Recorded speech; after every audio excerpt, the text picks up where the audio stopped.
Shalom, saudara-saudara yang dikasih Tuhan. Saat ini saya rindu kembali membagikan renungan firman Tuhan untuk memberkati kita semua, diambil di dalam Yeskiel pasal yang ke-36, ayat yang ke-22 berkata demikian. Sebab itu katakanlah kepada kaum Israel, beginilah firman Tuhan Allah, bukan karena kamu aku bertindak, hai kaum Israel, tetapi karena namaku yang kudus yang kamu najiskan di antara bangsa-bangsa kemana kamu pergi.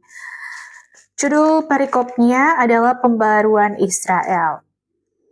Kenapa Tuhan berkata seperti itu melalui Nabi Yeskiel untuk disampaikan kepada bangsa Israel? Karena di ayat yang ke-11, berkata demikian, aku akan memperbanyak jumlah manusia dan binatang di atasmu. Mereka akan bertambah banyak dan beranak cucu. Aku akan membuat kamu dihuni kembali seperti semula dan berbuat baik kepadamu lebih daripada sebelumnya. Maka kamu akan mengetahui bahwa akulah Tuhan.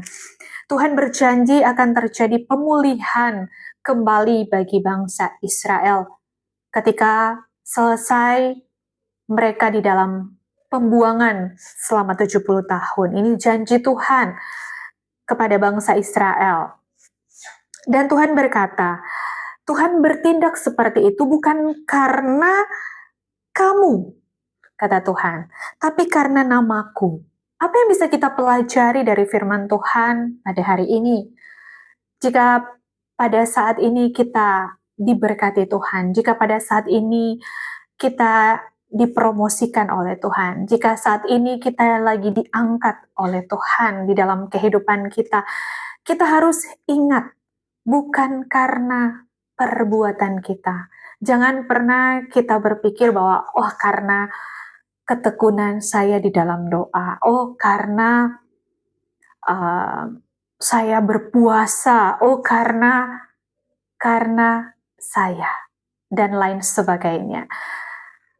Apapun itu yang kita kerjakan, itu kewajiban kita, itu ketaatan kita kepada Tuhan sebagai umat yang telah ditebus.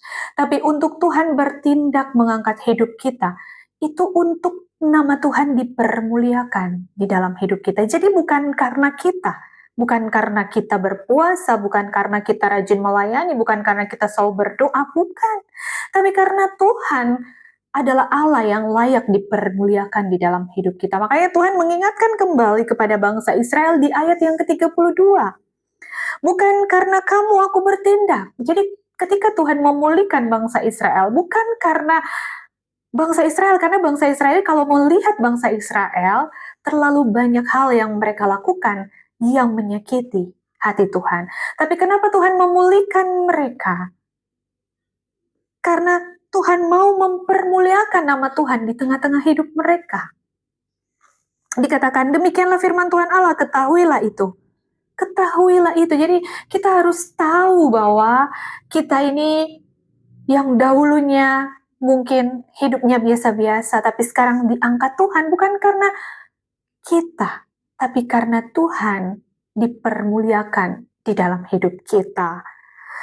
Dikatakan, merasa malulah kamu, dan biarlah kamu dipermalukan karena tingkah lakumu, hai kaum Israel. Jadi harus ada rasa tahu diri bahwa saya diangkat Tuhan, saya dipakai Tuhan. Itu bukan karena saya, tapi semua karena kebaikan Tuhan dan untuk memuliakan nama Tuhan di dalam hidup saya. Makanya Tuhan berkata bahwa Tuhan membenci orang yang sombong, yang merasa bahwa saya ada, saya bisa karena kekuatan saya mampu, saya sanggup melakukan, saya diangkat Tuhan karena saya rajin berdoa, karena saya melakukan ini. Tapi itulah ketaatan kita untuk mengikut Tuhan. Tapi kalau Tuhan mengangkat hidup kita karena untuk semata-mata memuliakan nama Tuhan. Jadi ingat, jangan kita mencuri kemuliaan Tuhan, tapi kita kembalikan kemuliaan Tuhan itu hanya bagi namanya.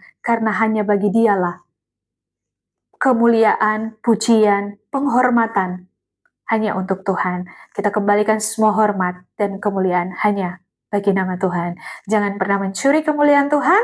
Kiranya firman Tuhan memberkati kita pada malam hari ini. Shalom dan God bless you.